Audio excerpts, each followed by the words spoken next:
Ya, usai menang 1-0 atas Lazio, AC Milan kali ini memuncaki klasemen sementara Liga Serie A ketika di pertandingan lain AS Roma harus tumbang atas Napoli.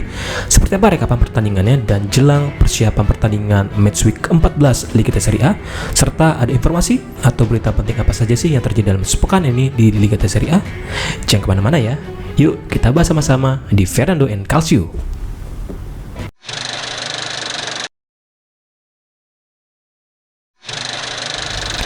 Halo tifosi sepak bola, khusus ya kalian para pecinta dan penikmat Liga Serie A. Selamat datang di Fernando and Calcio.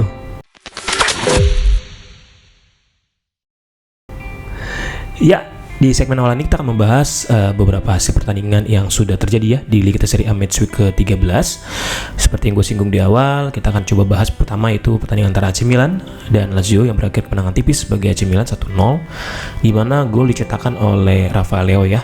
Seperti itu. Dan memang jalan pertandingan atau secara statistik kedua belah tim saling memberikan serangan, saling berbalasan serangan begitu ya. Dan menurut gua justru ya kredit lebih yang bisa diberikan dalam pertandingan ini adalah kiper AC Milan, Maignan, yang tampil luar biasa karena dia sanggup untuk melakukan beberapa penyelamatan penting di dalam pertandingan ini seperti itu. Ya, terlepas adanya kontroversi ya, yang mungkin kalau teman-teman tifosi sepak bola mengikuti di menit-menit akhir pertandingan ketika terjadi chaos bahasa gue ya di tengah kotak penalti tim AC Milan, tendangan dari pemain Lazio, gue lupa siapa namanya, tapi mengenai lengan dari Pavlovic, entah Pavlovic atau Gabiadi, gue lupa, kayak maksudnya Pavlovic seingat gue, mengenai tangannya. Tapi memang tidak disengaja dan wasit memberikan keputusan itu bukanlah handsball, sehingga tidak ada hadiah penalti bagi tim Lazio. Nah, justru ya di akhir pertandingan menjadi kisruh ya, jadi ricuh.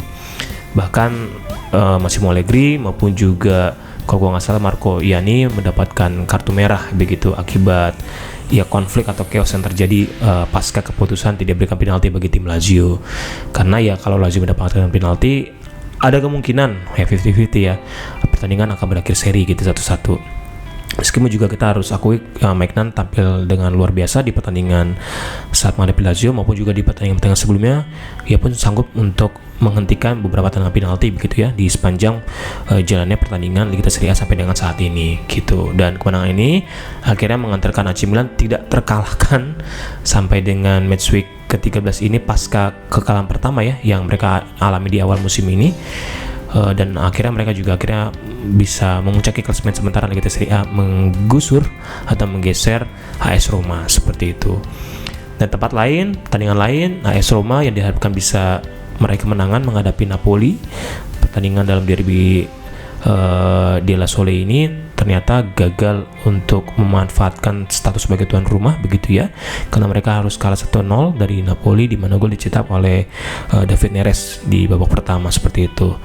Ya, jalan pertandingan sebenarnya boleh dibilang tidak terlalu, bahasa gue mungkin kurang enak, tapi tidak terlalu menarik gitu ya, cenderung monoton karena kedua tim memang bermain cukup defense seperti itu, dan bisa terlihat dari jumlah tendangan yang dilancarkan tidak begitu banyak dibandingkan pertandingan mereka menghadapi lawan-lawan yang lain seperti itu ya. Dan ya justru dengan hasil ini membuat Napoli bisa terus bersaing, saat ini berada di peringkat kedua dengan poin yang sama bersama dengan AC Milan, dan AS Roma turun di peringkat yang ketiga seperti itu. Lalu di pertandingan seru lainnya yang gak kalah seru selain klub-klub yang saat ini tengah bersaing di peringkat atau papan atas begitu ya, ada juga pertandingan seru lainnya di peringkat atau posisi papan bawah, yaitu antara Genoa dan Verona. Verona sendiri tercatat belum meraih kemenangan satu kali pun, dan ketika menghadapi Genoa asa itu muncul ketika mereka sanggup unggul, tapi akhirnya Genoa dengan luar biasanya bermain menekan. Mereka mampu mencetak 2 gol untuk mengakhiri pertandingan dengan kemenangan 2-1. Tentu saja kemenangan ini mendongkrak posisi Genoa untuk keluar dari peringkat 3 terbawah ya, atau zona degradasi, dan ini menjadi kemenangan penting bagi De Rossi sendiri sebagai allenatore Genoa, sehingga harapannya Genoa bisa lebih memiliki mental naik lagi gitu ya, lebih kuat lagi menghadapi pertandingan-pertandingan selanjutnya seperti itu. Lalu yang terakhir, yang menurut gue juga cukup menarik untuk kita bahas atau diskusikan, yaitu bagaimana Bolonya yang diharapkan bisa menang karena performanya cukup baik dalam beberapa pertandingan terakhir ini, baik itu di Liga Serie A maupun juga di European League ya, ternyata harus mengalami kekalahan yang ya cukup telak 1-3 dari Cremonese gitu.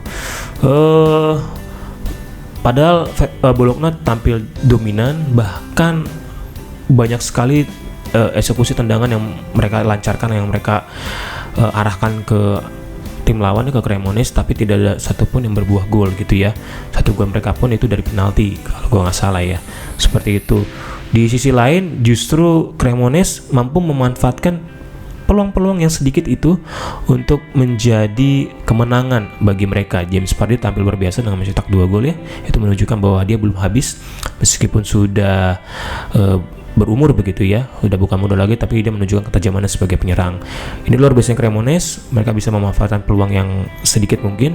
Dan sisi lain ini juga menjadi peringatan bagi Bolonya, karena kita tahu mereka memang tampil cukup menyerang begitu ya, sehingga akhirnya sisi pertahanan mereka ini menjadi lemah, mudah untuk diterobos. Terbukti waktu pertandingan sebelumnya menghadapi Salzburg di European League, mereka juga hampir kecolongan beberapa gol karena ya itu tadi, lini pertahanannya mudah diterobos akibat ya sistem permainan yang berusaha untuk lebih menyerang seperti itu. Ya tentu dengan kekalahan Bolonya ini membuat mereka masih tertahan di peringkat 5-6 besar ya. Tidak bisa mendekati ke 4 besar, 3 besar karena ya itu tadi, mereka kalah dari Cremonese. Dan ini menunjukkan juga Cremonese benar-benar bisa menjadi pesaing bagi klub-klub Liga Italia Serie A yang lainnya ya, klub-klub besar lainnya, klub-klub yang sudah lama bermain Serie A. Meskipun mereka baru promosi, tapi mereka bermain dengan cukup luar biasa seperti itu. Como dengan kemenangan 2-0 atas Sassuolo menunjukkan bahwa mereka ini juga luar biasa.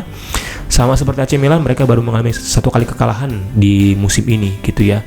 Dan wah gila sih, saat ini mereka berada di peringkat 5 atau 6 gitu ya, di bawahnya Bolonya seingat gue seperti itu. Ya ini luar biasa sih apa yang dilakukan oleh Alessandro Fabregas ya, dengan skuad yang ada, skuad yang mayoritas pemain-pemain muda, tapi bisa bersaing dengan klub-klub besar seperti itu. Dan secara keseluruhan pertandingan matchweek ke-13 ini cukup unik. Kenapa? Karena dibandingkan matchweek yang lainnya, baru kali ini kalau gue nggak salah ya, di matchweek ke-13 inilah pertandingan tidak ada yang berakhir atau memiliki hasil imbang, baik entah itu imbang 0-0 tanpa gol ataupun juga dengan hasil banyak gol gitu ya. Ini benar-benar menang atau kalah gitu. Jadi memang ya seru juga gitu ya. Pada akhirnya ada match week di mana tim entah itu tuan rumah maupun juga sebagai tim yang bermain tandang bisa meraih kemenangan ataupun juga mengalami kekalahan seperti itu. Dan ya di next match week, yaitu match week ke-14 yang menurut gua patut untuk kita tunggu pertandingannya adalah Napoli menghadapi Juventus ya. Ini bisa dibilang menjadi big match di match week kali ini, karena ya Napoli sekali lagi masih terus mencoba untuk bisa bersaing di puncak klasemen. Juventus juga tengah memperbaiki dirinya karena saat ini dia berada di posisi 7 atau 8 itu klasemen sementara Liga Serie A. Tentu dia bukan posisi yang baik, di luar prediksi ataupun juga harapan ya para Juventini, ya at least mungkin 4 atau 5 besar. Ternyata sini masih di posisi ke-7, dan juga PR bagi Spalletti untuk bisa mempertahankan track yang bagus ya. Sudah 2 kali kemenangan, sekali di Champions League dan sekali kali ini di Serie A. Apakah mereka bisa bersaing menghadapi Napoli atau harus mengalami kekalahan dan terkatung-katung di peringkat tengah sementara Liga Serie A.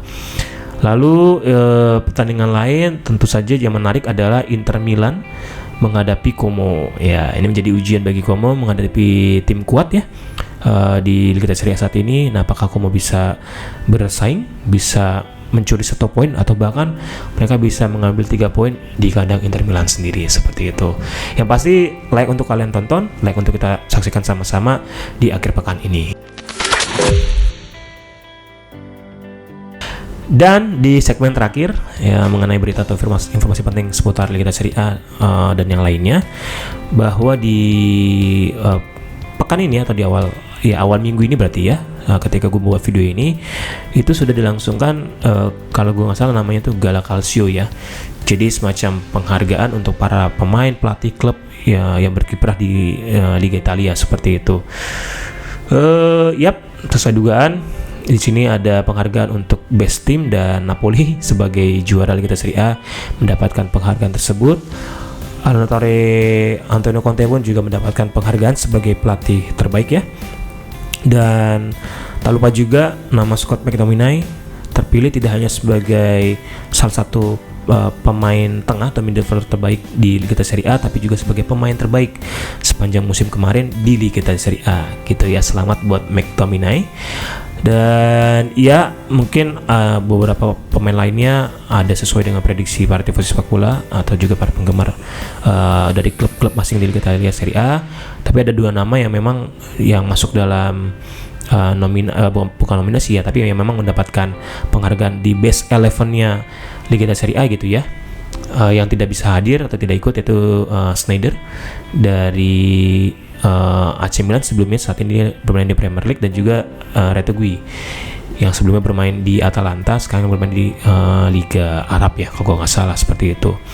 Luar biasa. Dan juga ada beberapa nama pemain yang mungkin di luar prediksi ya, seperti Svilar Kepa Roma yang terpilih menjadi bagian dari The Best 11 sebagai posisi penjaga gawang seperti itu, dan nama Moise Kean yang mana sebenarnya di musim ini dia bermain kurang baik gitu ya, buruk sekali kita akui, tapi di musim kemarin memang tampil cukup baik dan akhirnya dia mendapatkan penghargaan sebagai bagian dari Best 11 untuk posisi penyerang bersama dengan Lautaro di acara Gala Calcio Liga Serie A kali ini, seperti itu. Ya pasti beberapa nama pemain di situ patut diperdebatkan ya, tapi selebihnya juga kita akui bahwa mereka memang tampil baik di season sebelumnya gitu. Gua rasa itu yang bisa gua sampaikan untuk kita bahas sama-sama di kesempatan kali ini.